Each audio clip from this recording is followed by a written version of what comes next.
Ito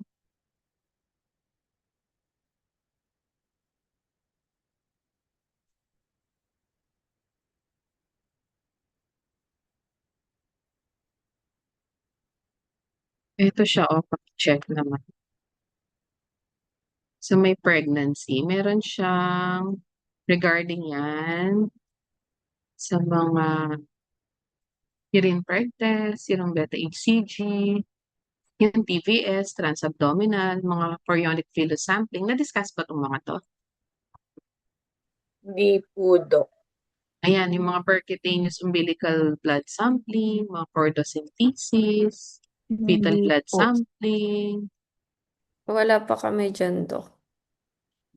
So na-advance lang to. Yan, mga CBC, hemoglobin, platelet count. Yung mga usual kapag yung patient, tinitignan mo siya sa prenatal check-up, ayan, ang mga first prenatal visit, ano yung mga usual na nire-request mo, tapos ano yung mga special na request, depending dun sa situation ng patient mo. Yan, yung mga may direct Coombs test, sa mga may RH negative.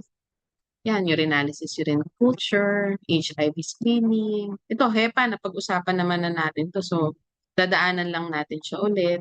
Syphilis, cervical cultures, ito, rubella IgG, tuberculosis, X-ray. Ayan, yung mga serum markers lang to, yung mga aneuploidy screening. Kung may problem yung baby mo. Mga nuchal translucency, cell-free DNA. So, ibang topic to. Ayan, tapos ito ulit yung mga ultrasounds. Di ba, napag-usapan na natin to before. Ito, bago lang to, si GTN. Tapos yan, second trimester, ano yung mga detailed fetal anomaly scan. Ayan, mga amniocentesis, quadruple test. So, hindi natin to topic ngayon. More on gynae na po tayo ng second sem, Doc. Based po sa Pero schedule po. na ano sa inyo to, na-discuss to sa inyo before? Doc, yung sa topic nyo lang po dati, tsaka pahapyaw po kay Doc Valdez po. Tapos yung diabetes, di ba parang nabanggit ko na rin naman siya. Parang buo siya. Tapos, ayan, yung paano yung screening. So, wala Yes na po, tayong, yung sa inyo, Doc. so wala na tayong OB talaga today.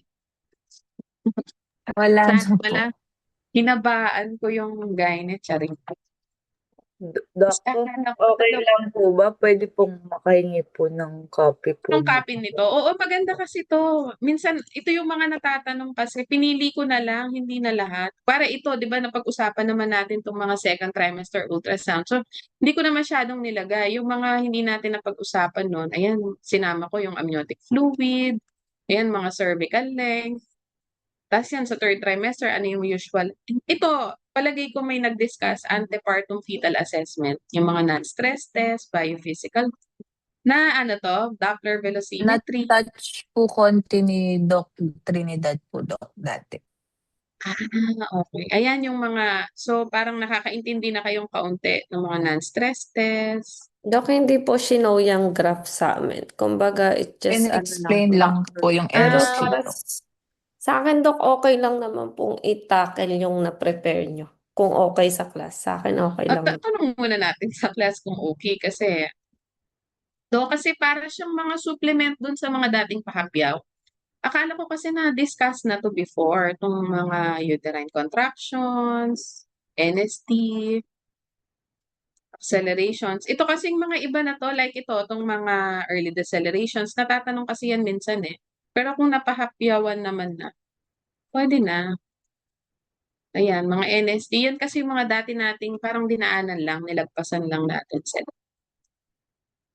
Ito yung mga biophysical profile na discuss din ba to? Sa inyo pong topic, Dok, na-discuss Sa yan. akin lang din. Minsan kasi natatanong din to eh. Pero napaka-specific na kasi actually nito. Pero pwede lang nilang itanong. Ah, yan, ito rin hindi ko na siya masyado yung Doppler velocimetry kasi medyo pang suspect na rin ito. Pero para lang may idea kung sakasakaling matanong, makita mo dun. Kasi minsan may ganun eh, ano yung middle cerebral artery para saan? So para may idea ka lang na, sa fetal brain pala siya. So detection of fetal anemia, parang ganun. Hindi mo naman kailangan malaman yung paano yung tracing niya, paano mo siya i-manage. Tapos kung CST, ito minsan din natatanong. Ayan, mga fetal lang maturity, na-discuss pa yun sa inyo. Kung paano Sa mag-test ng inyo fetal lang. lang. Hindi po, Dok. Talaga? Mga lecithin, sphingomyelin. Pwede kasing matanong tong mga to eh. Ayun lang, ganun lang siya. Mga 93 slides lang. Screenshot lang po yun, Dok. Naalala ko. Oh, kayo, kung nasa sa inyo, kung gusto nyong daanan natin or kung ayaw naman, pwede ko namang ibigay na lang yung slide. Nasa sa inyo. Doon na lang tayo sa gyne. Ito yung gyne. Dali. Kasi 72 slides lang. Unahin Alam na lang ko. natin, Dok, yung gyne. Tas kung may Daanan time. natin yung ano. O sige, Sa akin po, Dok, mas maganda po. yung mga classmate mo, okay lang ba sa kanila? Okay lang ba sa inyo sa class? Okay lang po, Dok, kasi may oral exam din kami sa OB po. Baka biglang Talaga? maisama Ano po. topics nyo sa orals? Cover to cover po lahat, Dok, sa February 5. Really? May oral na pala ngayon. Hindi ba OSCE? OSCE? Oral daw po. Oh, ginawa kayong OB-GYN na talaga. Ang galing. Super ano naman kayo, napaka-advanced nyo naman. Sige. So unahin na muna natin tong gyne. Tapos daanan na lang natin si ano. Wala namang pressure. Si OB. Ayan.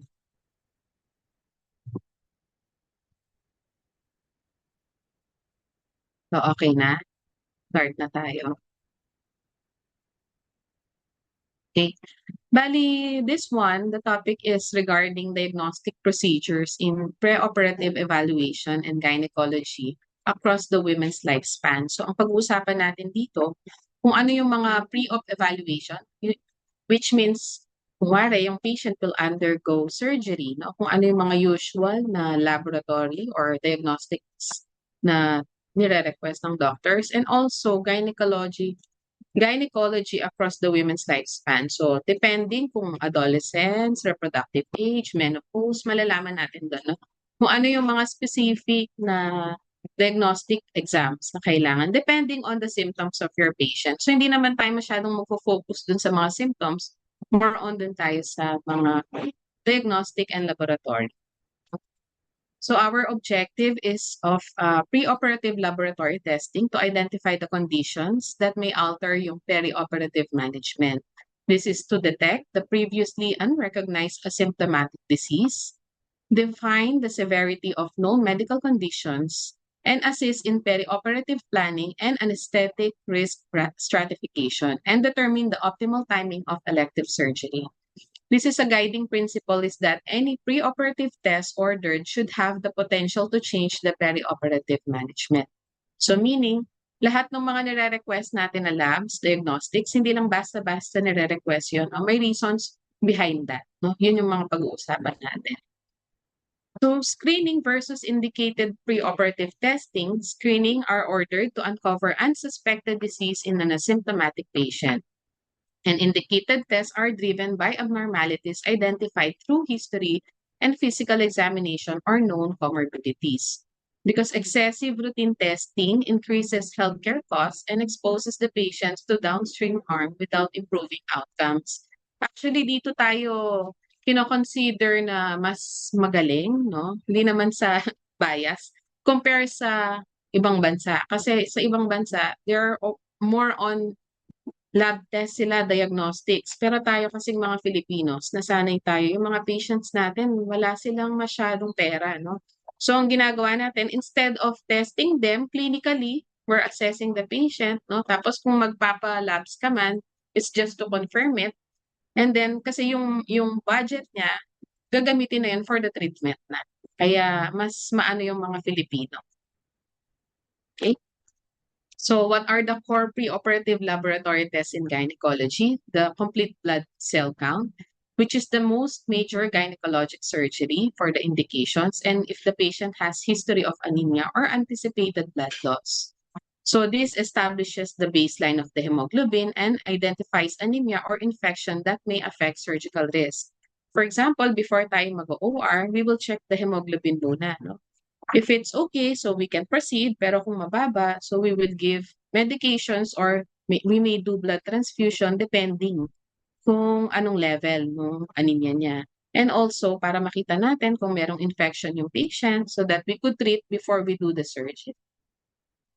And also, we could do this, yung repeat natin na CBC after the surgery so that we would check, no, kung marami yung blood loss natin. Ano ba, kailangan ba natin mag-blood transfusion?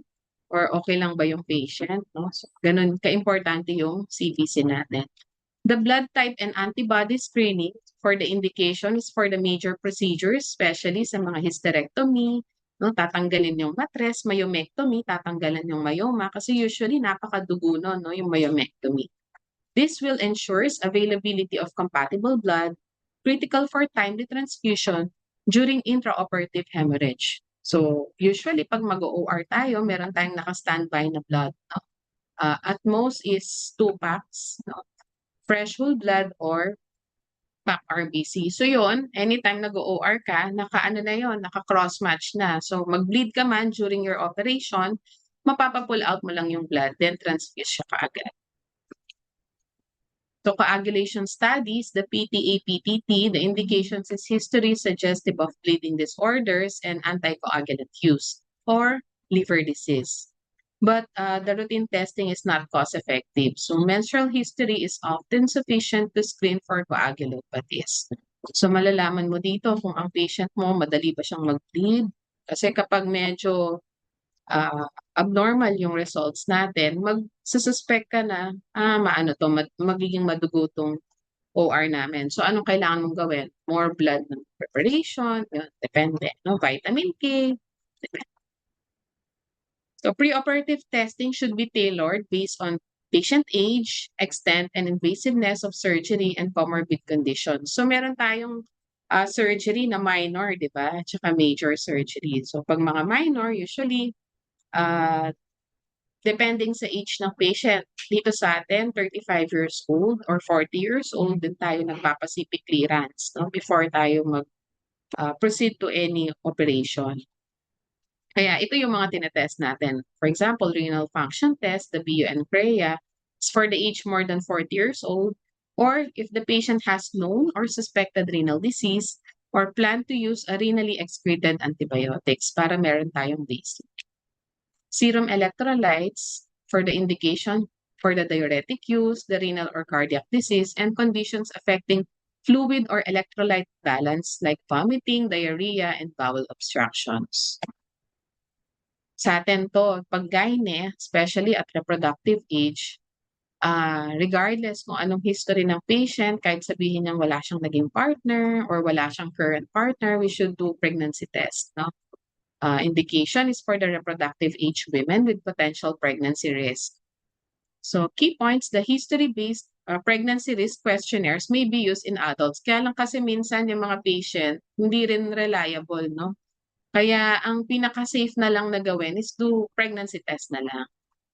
Ayan, kaya sinabi niya, routine pregnancy testing is strongly recommended in adolescents, especially as menstrual history is unreliable. Another, chest radiograph, not routinely indicated for elective gynecologic surgery, pero sa atin, oo. For the indications, current or former smokers, cardiac or pulmonary symptoms, recent immigrants without prior imaging, and women more than 70 years old. So it depends on the institution, pero usually kasama ang chest radiographs. So routine imaging has a high false positive rate leading to unnecessary intervention. Sabi nila. Yan, ECG. For the asymptomatic women, more than or equal to 60 years old, pero sa iba, 40 years old lang, nagpapa-ECG na. Or the younger women with diabetes, renal disease, and significant smoking history. It is cost-effective detection for the occult, cardiac disease, and guides anesthetic planning. I just had a patient regarding this, no? Hindi ko lang makalimutan. But the patient was OB-GYN, pregnant siya na until 32 weeks. Kaya lang lagi siyang lost to follow-up. She's only 25 years old. And then, hindi ko siya masyadong nahistoryhan, pero may bronchial asthma yung patient. So, kinonvince ko siya na taga-Bataan kasi siya. So, I convinced her to dun na lang para hindi malayo. Pero pumilit pa rin talagang nag-travel here in Angeles. So, inadmit namin siya. Hindi namin napigilan yung ano niya, yung pregnancy niya. So, kahit 32 weeks nanganak siya, dumating kasi siya almost fully na. So, the baby was delivered at 32 weeks. Pero, meron siyang bronchial asthma during that time. So, dahil budgeted yung patient, ang sinabi ko sa kanya, you can go to the pool mo para ma-check ka, sabi ko. So, yun, no, nung nag-ano na kami, nag-lost to follow-up na naman siya. And then, the mother, medyo bata kasi yan 25 years old, texted me na for 5 days, she's having DOP. Sabi ko, that's not normal. No? Especially kung, ano yan, kung asthma man yan. Kasi I already gave antibiotics, all of the treatments, tapos hindi nag-improve. Ayun, nakita, may heart problem siya. So, in short, nag-undergo siya ng open heart. And unfortunately, at 3 months, hindi rin niya na-survive. So, napaka-importante, no, ng history, kahit ECG lang. Kaya, sa mga patients, ang clue ko sa inyo, mas maganda, meron kang physical examination ng auscultation. And at the same time, if the family history has a heart problem, especially the mother, hindi kasi sinabi sa akin ng mother niya na she has a heart problem. So, mas malaking difference sana yung magagawa. Okay. And then here, the age-appropriate screening prior to gynecologic surgery. So, before elective surgery, clinicians should verify that preventive screening is current. So, cervical cancer screening, mamaya, no, yung pap test and yung HPV DNA, no, pag-uusapan natin siya. Breast cancer screening, usually at 40 years old, yung mammography. But if the patient has a first-degree family, like the mother, sibling, the sister has breast cancer, so as early as 35 years old, nagsiscreen na tayo. Colorectal cancer naman screening, colonoscopy discussion in patient or women more than 50 years old. So surgery provides an opportunity to reinforce comprehensive preventive care. So the gynecologic diagnosis is fundamentally lifespan-based. As normal physiology, disease prevalence, ethical considerations, and diagnostic yield vary markedly from childhood to menopause. So a rational diagnostic approach integrates clinical context, the age, symptoms, and the risk factors, targeted physical examination, appropriate laboratory testing, and judicious use of imaging and invasive procedure. The goal is to maximize diagnostic accuracy while minimizing the harm, cost, and the invasiveness. So the hierarchy of diagnostic, first is the non-invasive, history, physical exam, laboratories. Next is the imaging, the ultrasound, usually in ating first line. Then the invasive procedures, only when indicated, biopsy, endoscopy. And the ethical and physiologic consideration, age-appropriate consent and assent, preservation of fertility, avoidance of unnecessary pelvic exam, especially sa mga wala pang contact, and awareness of hormonal milieu affecting test interpretation sa mga menopausal or mga pregnant women. So in an adolescence or premenarche, these are the common clinical presentations. No? Patient will complain of vulvovaginitis, ambiguous genitalia. Ibig sabihin, hindi mo malaman kung girl o boy ba. No? Precocious or delayed puberty, early on or delayed, or vaginal bleeding or pelvic mass. So history and external genital examination. So most pediatric gynecologic diagnoses are clinical. And internal examination is rarely indicated. Kung kailangan man natin gawin yung internal examination, usually rectal tayo. So the key points, inspect the labia, the hymen, the clitoris, the urethral opening, and look for estrogenization. The pink mucosa suggests estrogen exposure.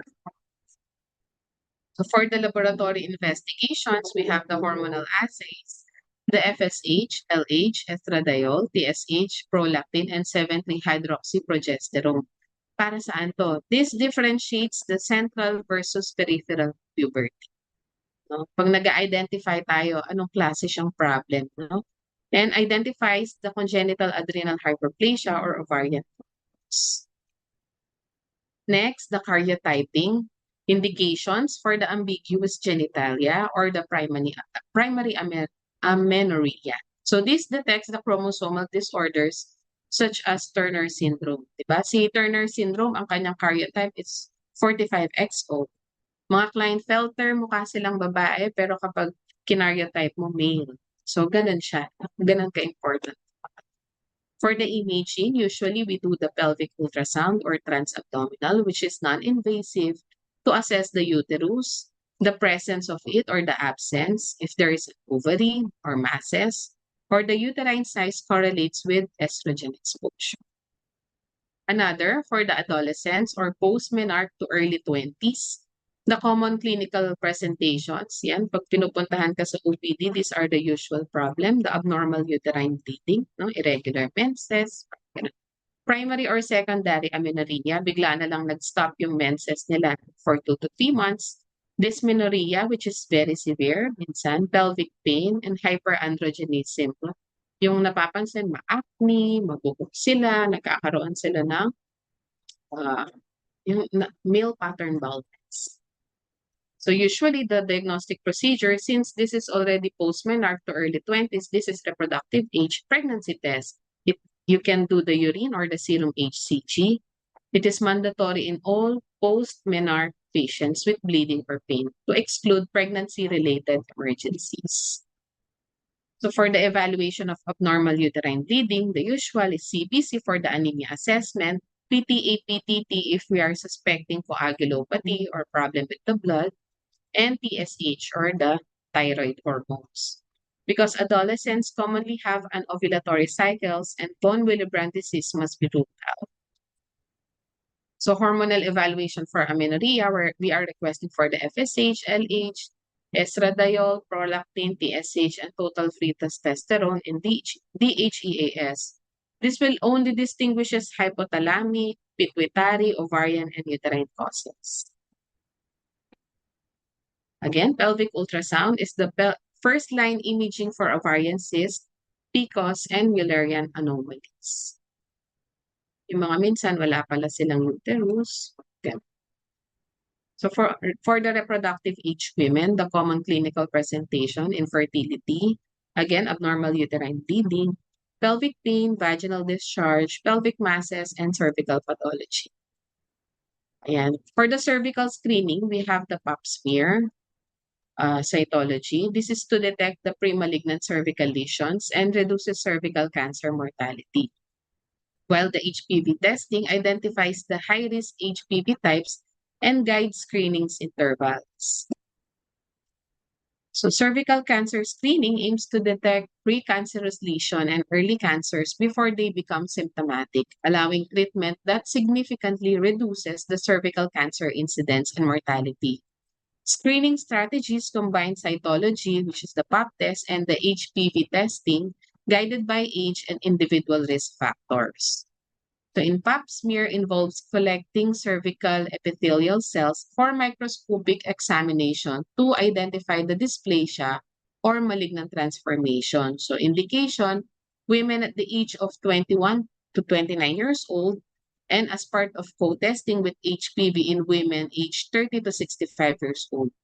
So kapag 21 to 29, pwedeng pap smear lang, pero at the age of 30 to 65, especially sa mga active natin, mas maganda yung co-testing, meaning with HPV test. No? So recommended intervals for the 21 to 29 years old, pap smear every 3 years, if pap smear lang. And at 30 to 65 years old, pap smear every 3 years is acceptable if not performing HPV testing or co-testing.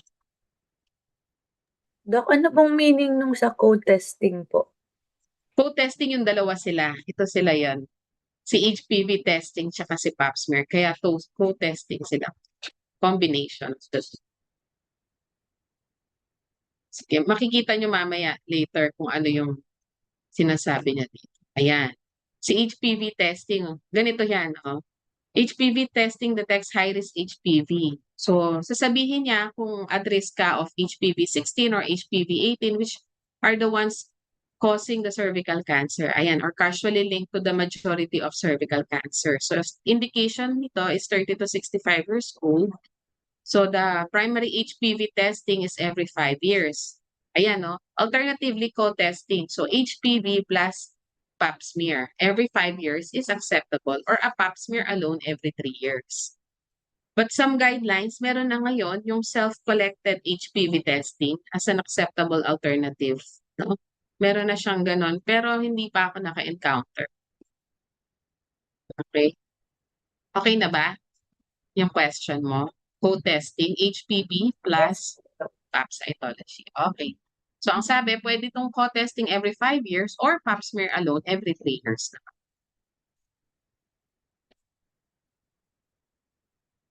So, yan, HPV testing identifies women at high risk due to persistent infection with oncogenic HPV types before cellular changes develop. It enables longer safe intervals between screening because a negative HPV test confers a low risk of cervical cancer for several years. So HPV testing is more sensitive for detecting high-grade precancerous lesion than cytology alone. Kaya pinagko-combine sila.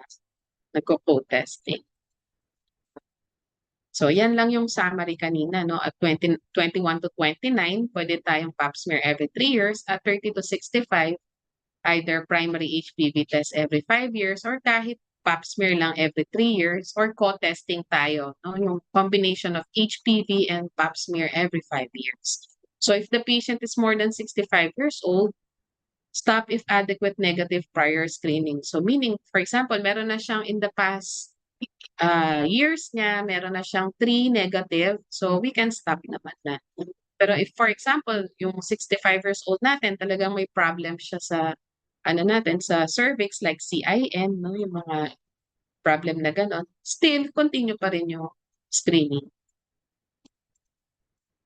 Ayan pala. Screening is stopped at 65 in women with adequate recent normal screening history. And more frequent screening or earlier onset may be indicated in women with higher risk. Ayan, may DES exposure, yan, mga HIV, mga high risk.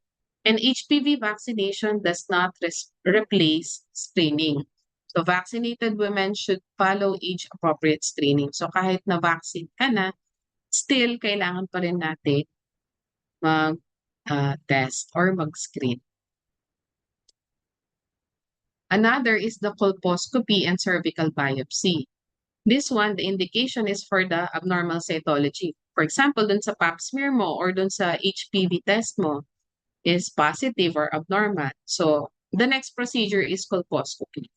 So, this allows targeted biopsy of the suspicious epithelium. So, ganun dito sa picture, based sa picture, no, parang meron siyang microscope or camera na kino-close up niya yung dun sa monitor, makikita nyo, no, yung cervix. Para makita niya grossly and closely kung ano yung nakikitang lesion around the cervix. So colposcopy is a diagnostic procedure that uses binocular microscope or the colposcope to provide magnified visualization of the cervix, vagina, and vulva after application of acetic acid or Lugol's iodine. So nagkaka-discoloration kasi yun usually, no? Pag hindi siya sumunod dun sa color, so usually yun ang problem niya, yun ang target nating iba-biopsy. Cervical biopsy involves targeted sampling of the abnormal epithelium identified during colposcopy for histopathologic diagnosis. So yun na yung next step. So for the primary indication, abnormal cervical cancer screening result, ayan, yung mga ASH, HSIL, AGC, hindi ko alam kung na-discuss na sa inyo yun, yung mga cervical anomalies or abnormalities, positive high-risk HPV test with abnormal cytology, clinically suspicious cervical lesions, follow-up of previously treated cervical intraepithelial neoplasia or the CI. So minsan kasi grossly, makikita mo na may kakaiba doon sa cervix. Wala lang akong nailagay palang picture. No? Kaya doon pa lang, pwede na silang mag-bite for a biopsy. Kasi doon tayo magbe-base na minsan hindi siya makakatch ng pap smear. No? Pero pag biopsy na yung nagsabi na this is cancer, this is adenocarcinoma, then that's it. Kahit mukha siyang okay. So here pala. So colposcopy allows direct visualization of pre-malignant and malignant cervical changes and enabling precise localization of abnormal epithelium. So in here, sabi niya, histopathology and not the cytology establishes the diagnosis of cervical precancer and cancer. Next, for the evaluation of abnormal uterine bleeding, again, the CBC, TSH, and pregnancy test.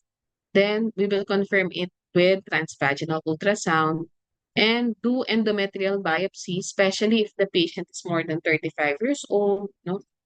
G0, tapos medyo mataba, may mga medical problem like hypertension, diabetes, dyslipidemia, or yung tinatawag nating metabolic syndrome. So pag ganun kasi, that's the risk factor of endometrial cancer. But as early as, may patient ako kahapon as early as 33 years old, meron na. Pababa ng pababa yung age ng mga patient na nagkakaroon ng endometrial cancer.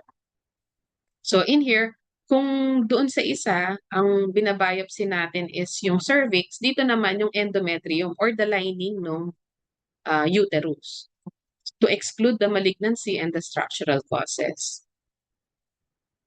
So endometrial biopsy is an office-based diagnostic procedure that obtains endometrial tissue for histopathologic evaluation, primarily to assess abnormal uterine bleeding and exclude endometrial hyperplasia or carcinoma. So the hyperplasia muna, then if left untreated, napabayaan, then it could become carcinoma.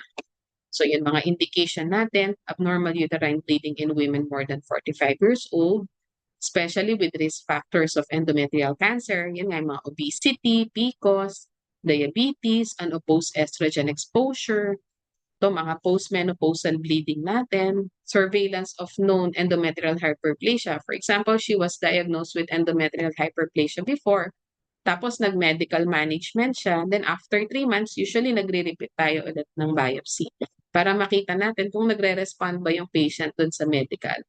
And then evaluation of infertility and recurrent pregnancy loss in a selected cases. So, ibig sabihin tong endometrial biopsy, pwede na siyang gawin sa office lang. Unlike yung fractional curettage, no, para siyang ano din, PNC or dilatation curettage, RASPA din siya, no? Pero yun, it requires admission, no? And anesthesia. This one, hindi na. Kahit sa office lang, maliit lang na manipis to, ipapasok lang na ganun. Then mag-a-aspirate ka lang, makakakuha ka. So yan, performed in the outpatient setting using a suction device based on sa picture, and the procedure does not usually require anesthesia, and adequate sampling includes tissue from the multiple areas of the uterine. Ayan, nakikita nyo dito sa close-up, parang hinihigop niya yung makapal na lining. So this is a blind procedure lang. So ibig sabihin, hindi mo siya nakikita sa loob. Unlike yung hysteroscopy, meron siyang kasamang camera, tapos meron kang visual talaga. Mas mahal nga na. For the imaging modalities, transvaginal ultrasound is the first line. The SIS, which detects intracavitary lesions, we will talk about this more later. Tapos MRI, reserved for complex masses and adenomyosis. Usually si MRI ginagamit, napaka-expensive kasi nito, hindi natin siya basta-basta nire-request. Pero if we will check, no, kung especially sa mga cancer patients, no, meron na siyang kumalat na. So nagpapa-MRI or CT scan ka. Yeah. Next, menopausal and postmenopausal women. So the common clinical presentation are the postmenopausal bleeding, pelvic mass, vulvovaginal atrophy, and urinary symptoms. So we will evaluate for the postmenopausal bleeding. First, no, we will ask for a transvaginal ultrasound. In here, the endometrial thickness, kung less than 4 mm, it's reassuring.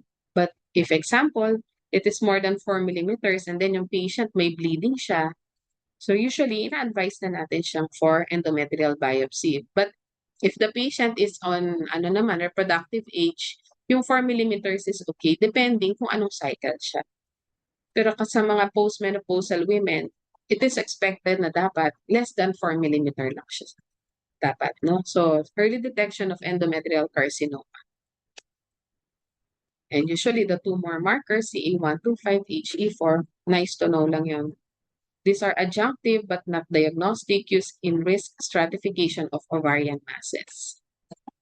Yan, vulvar and vaginal biopsy, if there is a noted persistent vulvar pruritus, makate or suspicious lesions, di rin ako nakapaglagay ng picture. Diagnosis of vulvar intraepithelial neoplasia and malignancy. Minsan makikita mo talaga outside the vulva, no? Para siyang may mga pulang sore talaga. So yung mga ganon, nag-consider tayong mga vulvar cancer. Pero napakadalang ng mga ganong patient. But I've seen one in James Gordon before. Yan. Sa breast evaluation naman tayo in mammography. Breast assessment is an essential component of comprehensive gynecologic care, particularly in screening, preoperative clearance, and malignancy exclusion. So we have the clinical breast examination, meaning you have to go to your OB-GYN, visit, tapos if you have breast symptoms, no, sila yung kakapa for you. No? Pero meron din naman tayong self-breast examination, which is usually performed a week after the menses. No? So in here, yung clinical breast examination detects palpable abnormalities and guides if need for imaging. Minsan sa mga clinic, no, ako na-encounter ko sa mga patients, dahil nagsa-self-breast examination sila, pag may nakakapa sila, so pupunta sila sa clinic for confirmation. Then pag na-confirm namin meron, we will do the ultrasound. Depending kung ano yung history din ng patient. So the steps for breast exam are as follows. So sa picture, arms in normal position muna, arms on hips, para makita mo, no, kung yung laki nila, no? Pero usually hindi sila talaga pantay. Then press forward elbows, then after that, arms overhead, arms raised and pressing down, and exam of cervical nodes starting sa may kilikili, no? Tapos bilog siya, depending dun sa style, or supraclavicular or infraclavicular and axillary. And also, at the last, exam mo yung nipple, then pipisilin to check for the discharge. For the screening mammography, indication usually is more than 40 years old, kahit na wala silang symptoms, no? Ina-advise. But with earlier siya if with risk factor, meaning yun nga, if may first degree family ka, na may cervical cancer, you have a higher chance talaga na mag-develop. So, the earlier na ma-check, the better. So, detects early ng palpable breast cancer and proven mortality reduction. So, ito yung diagnostic mammography. Pag meron na siyang palpable breast mass or abnormal screening result, or there's a nipple discharge or skin changes, this provide focused evaluation of suspicious findings. And breast ultrasound, indication for women less than 40 years old with dense breast, and differentiation of cystic versus solid mass. No? Usually kasi sa mga 35 years old, kaya less than 40 years old, no? Fibroadenoma is the most common. Parang robbery-like lang yun. Minomonitor lang yun if less than 2 cm, pero kapag lumalaki siya, it will be advised na tanggalin and do biopsy. So it complements the mammography and there is no radiation exposure. Breast MRI naman, especially sa mga high-risk patient with BRCA mutation and inconclusive of mammogram or ultrasound with high sensitivity for occult malignancy. So breast biopsy techniques, no? Yun nga, for example, may nakita silang bukol, tapos nakita nila may calcification, hindi siya cystic, as medyo malaki. So, mag-a-advise. Usually, ang gumagawa na nito is surgeon na. So, nire-refer na namin sila sa surgeon. They may do the fine needle aspiration biopsy, the core needle biopsy, or the excisional biopsy. This provides the histologic diagnosis and guides the definitive management. So, ganyan, meron tayong ultrasound-guided, no, na FNAB. It's a minimally invasive diagnostic procedure that uses thin, hollow needle, no, 22 to 25 each, to aspirate the cells or fluid from a palpable or image-detected lesion for cytologic examination. This provides cellular detail but does not preserve tissue architecture. For needle biopsy naman, larger yung kanyang needle, 14 to 18 gauge, to obtain a cylindrical core of tissue preserving histologic architecture. So this allows more accurate diagnosis than FNAB, including assessment of invasiveness and receptor status in malignancies. Yan, it's a picture. Then the excisional biopsy naman, there's a surgical procedure in which the entire lesion is removed for a histopathologic evaluation. This provides complete tissue architecture and margins, making it definitive diagnostic method when malignancy is suspected and or when less invasive biopsies are non-diagnostic. For example, nag-try sila ng fine needle or core pero wala pa rin silang makitang maayos na specimen. So, excision na yung na-advise nila or if malaki na yung lesion or suspected na cancer. The pelvic ultrasound also, which defines anatomy and pathology and essential for surgical planning.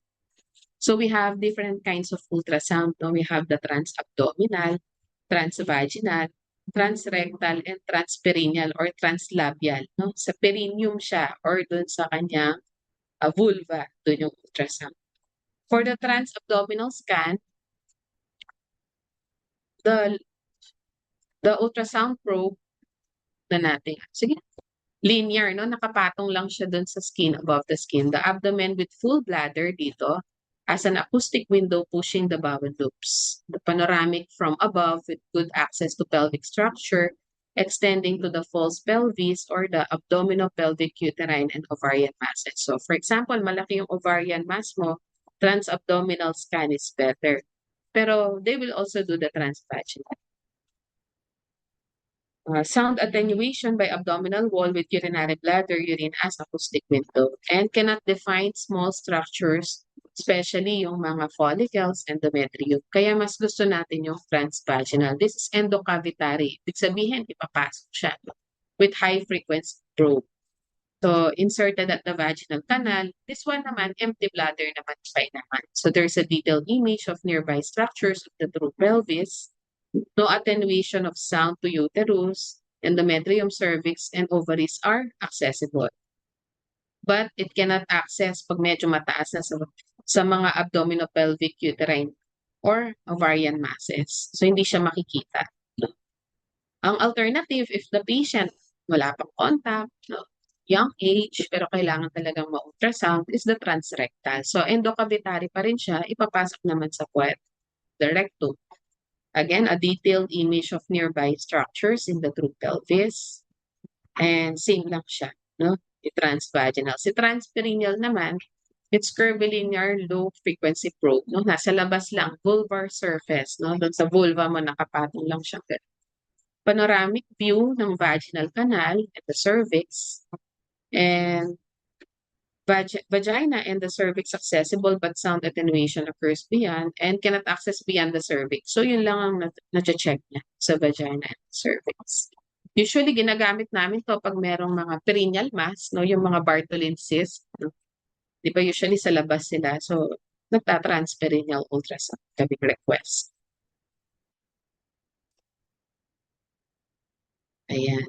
So use of endocavitary probes, TPS, inappropriate for pubertal or virginal patients. So pre-procedure discussion about the patient acceptability, discomfort, safety, and limitations.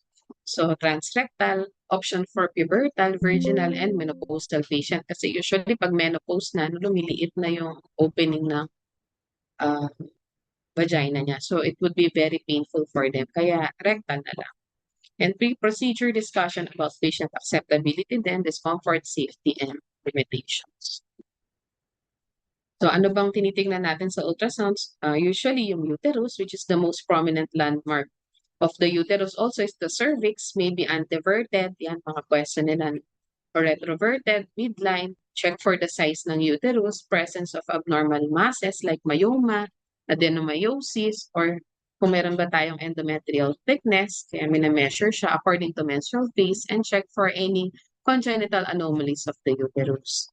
And the ultrasound of the cervix naman, check the cervical length, no, sa mga usually pregnant patient natin, and also the Nabothnian cysts, which are benign naman, no. Before kasi, yung mga Nabothnian cysts, inaano sila, kino-cauterize, but now, hinahayaan na lang. Kasi mag-isa naman yang magre-resolve. Yan. For the ovaries naman, ovaries are the most prominent landmarks of the adnexa, typically depicted as oblong, ellipsoid structures, approximately 3 by 2 centimeter. So depending pa din, no, on the age, menstrual status, pregnancy, and phase of menstrual cycle. So sa mga menopause, usually maliit na lang siya. So here, dito natin makikita kung meron ba tayong ovarian mass, cystic ba siya or solid ba, no? We can measure it. And ovaries are usually depicted when they contain follicles. So usually yung mga for fertility workup, no, pinapabilang namin yung mga follicle count, no, to monitor kung nag-ovulate ba yung mother. Then after menopause, it is hard to visualize na because the ovaries nag-shrink sila because of the absence of the follicles. So another part pa, we can see also the internal iliac artery vein, the fallopian tube, which is difficult to depict on the TVS because it is small intraluminal size and serpiginous pores. No, usually parang kasing ano lang siya ng ballpen, yung sa loob ng GTEC, ganun lang siya kaliit yung mga fallopian tubes. But pag may problem yung tubes, like there's an ectopic pregnancy, there's an absence of hydrosalpinx, obvious sila sa ultrasound.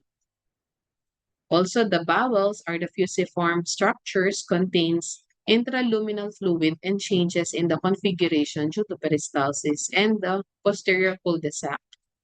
We will check for the presence of fluid, especially kapag ang patient meron siyang ovarian new growth, kaya meron siyang ectopic, no? Pag nag-rupture na yan, makikita mo maraming water. The posterior cul-de-sac kasi para ito yung uterus natin, yung likod niya dito. So kapag usually walang water ito, walang presence of fluid. Pero kapag maraming fluid yan, it's either ruptured ectopic pregnancy o kaya ruptured na ovarian new growth. Ayan, Doppler in gyne, this is to check for the presence of neovascularization, especially in the mass ovarian. Yan. Yung nakikita nyong color, blue, red, yan yung blood flow. No? So, minimeasure siya by pulsatility index and resistance index. So, low PI and RI indicate minimal impedance to flow distal to vessel being interrogated. Ibig sabihin, pag ang PI is less than 1 or yung RI resistance index, it is suggestive of malignancy. So, basta may nakita silang color around it or merong blood flow, ibig sabihin, you are suspecting already. Depending sa tinitingnan mo pero kung mga ovarian new growth o kaya yung pangangapal ng lining ng matres, meron kang blood flow na nakikita, nagsasuggest siya ng malignancy. So, kaya ultrasound pa lang, nagkaka-idea na kami kung ang patient ba is malignant or benign. Ayan, TVS in the infertility. Ayan, we will check for the follicular development, check for the endometrium during certain menstrual phase, no? Kasi may hinihintay tayong phase ng mens, gusto natin mag-i-implant na doon yung egg. Prediction of ovulation, yun nga, pag nag-follicle count tayo. Signs of ovulation or anovulation, pag may makikita ka ng dominant follicle, no? Or ito yung hysterosalpingosonography or HSGG. Ito naman uses French 6 Foley catheter and plain NSS to check for tubal patency. So may dalawang process. Ayan na nakikita nyo dito sa pictures. So we will discuss them.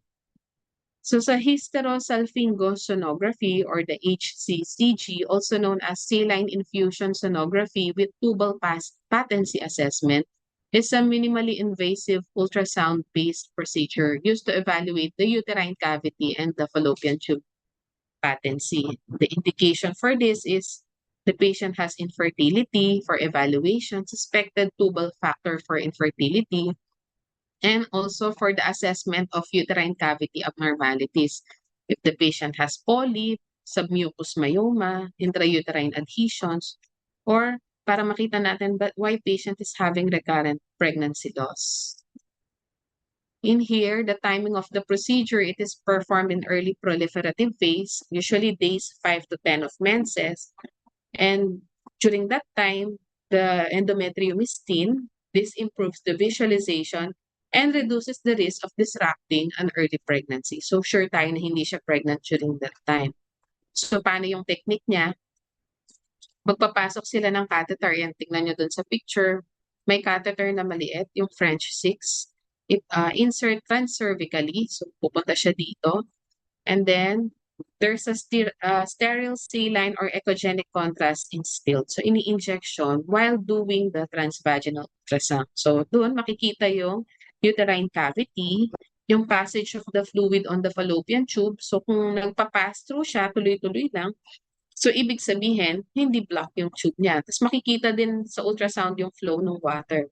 Ngayon, kung hindi siya makapass through doon, ibig sabihin block yung mga fallopian tubes. Kaya, pwede yung maging reason bakit nahihirapan siyang mag-pregnant. O there's a free fluid in the vulva. Another naman is the hysterosalpingo, hindi, ano pa pala to? HSSG. So the interpretation, no, the normal study, symmetric yung uterine cavity, there's a bilateral tubal spill, so ibig sabihin patent sila, no? Free fluid in the posterior cul-de-sac kasi doon usually napupunta yung fluid. Abnormal if no tubal spill, so yun may tubal obstruction, or there's an irregular cavity. So makikita na nila doon na may polyp, may myoma o siniki, may nagdidikit-dikit yung Doc, may Ah. tanong lang po. yes, ano yan? Yung pagpasok po ng French 16 na catheter, ano The din 6 po ba? lang, maliit lang yun. Oo. Malaki yung 16 pang catheter 6 natin. po. Lahat Oo, po ba 6 yun, lang. Doc? O mayroong measurement din kayo na parang, hanggang dito lang dapat yung ipasok, ganun? Itatansya lang ng ano, basta ipapasok lang siya, tatansyahin lang siya like mga few centimeters lang. Tapos yun, hindi naman siya mina-measure. Kasi maikli lang naman eh. Kasi Okay. once nakapasok na siya, mag-i-inject ka na ng ano, hindi na magsispill palabas yung water eh. Mag-aano siya dapat sa labas. Pero once nag-spill, nagbabasa ka, tapos wala silang makitang flow both dun sa fallopian tubes. Ibig sabihin, clog siya. Kasi wala siyang lalabasan. Yun lang ang way niya outside. Okay po. Thank you, Doc. Dalawang klase ito. Itong isa ultrasound, yung isa naman x-ray. Ito kasing ultrasound, usually ang gumagawa lang nito mga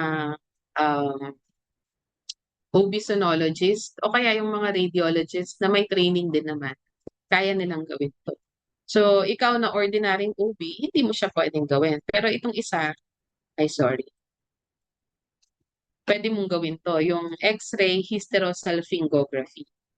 Ganon din siya, no? Is a fluoroscopic imaging procedure in which radiopaque contrast medium is injected through the cervix. So, ganon din, may ipapasok din silang catheter na manipis, no? So, this will outline the fallopian tubes, allowing the assessment of the uterine morphology and tubal patency. Ang kaibahan lang niya, si HSSG na may ultrasound, they can see kung ano yung nasa loob, yung intracavitary. This one, talagang fallopian tubes lang ang ma-check mo dito. So, evaluation for the infertility, particularly suspected tubal factor, assessment of uterine abnormalities. Ito kung ano siya, kung congenital anomaly, absent yung uterus, o kaya isang corn lang yung uterus, o bicornuate siya, yung nakapaganon, hindi siya yung ganon, or heart shape yung ano, makikita mo. Pero yung intracavitary, yung sa loob niya mismo, hindi mo siya makikita, unlike yung HSSG. Makikita mo lang siya yung sa labas. More on sa ano to, tubal patents. And evaluation of evaluation after tubal surgery or sterilization reversal. Okay. Pagka, for example, nagpa-BTL siya or bilateral tubal ligation, then nag-change mind siya, no? Pinalagay niya ulit, pinadugtong niya ulit. So, they can also use this one. So, the procedure is typically performed in the early proliferative phase of the menstrual cycle after menses or before the ovulation. Same lang. So normal siya if there's a symmetric uterine cavity with bilateral tubal filling and free peritoneal spill. abnormal if there's a feeling defects, no? Tapos may uterine anomalies or adhesions, or there's a proximal or distal obstruction, hydrosalpinx or loculated spill. Makikita mo kasi kada shot nung x-ray niya habang ini-inject yon. Ang problem lang dito, na-expose yung nag-i-inject. No? Nung kami yung resident, i-insert nung consultant, kami yung alay doon, kami yung nag-i-inject while shot nila yung shot nila yung tawag nito, yung x-ray. So makikita mo doon, may mag-outline talaga na magsispill siya. Minsan naman, kapag black siya, hanggang doon lang siya, hindi siya lumalagpas doon sa dapat yung daan. Or kumakalat lang siya, lumalaki lang siya doon sa isang side. So usually, yun yung mga nakikitang proximal or distal obstruction. Yan, MRI naman, the indication here is for the evaluation of female pelvis, no? If there's a congenital anomalies, leiomyoma, differentiation of myoma and adenomyosis, masses detection and differentiation kapag limited yung ultrasonography natin, and if there's a pelvic malignancy. For the staging natin, para malaman natin kung hanggang saan na yung affected, recurrence, and secondary malignancies. CT scan naman is a cross-sectional imaging modality that uses ionizing radiation to generate detailed images of abdominal and pelvic structures, allowing evaluation of disease extend beyond the pelvis. So primary indication, if there's a suspected gynecologic malignancy, ayan, especially sa mga cervical cancer, endometrial, ovarian, for staging purposes, no, ma-assess natin kung gaano na na-spread yung disease, and its evaluation of extrapelvic extension, lymphadenopathy, no, kung pati yung mga lymph nodes niya, or there's a metastatic disease, and assessment of complications such as bowel obstruction, hydronephrosis, and abscess formation, especially to sa mga cervical cancer. Kasi usually si cervical cancer, no, yung cervix natin, ang pakalat niyan sideways eh. So usually ang tinatamaan niyan pati mga kidneys, no, kaya nga nagkaka-CKD sila or chronic kidney diseases. Ganun. So CT scanning is particularly valuable for assessing extrapelvic disease, which cannot be adequately evaluated by pelvic examination or ultrasound. And it's a key modality for defining tumor burden or nodal involvement and distant metastasis, which are critical for staging, prognosis, and treatment planning. Ay na pala. Tapos na. Thank you.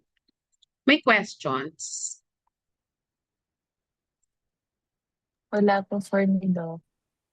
O, di ba? Ang ikli lang niya. Tunggay nilang 72 ano lang siya slides.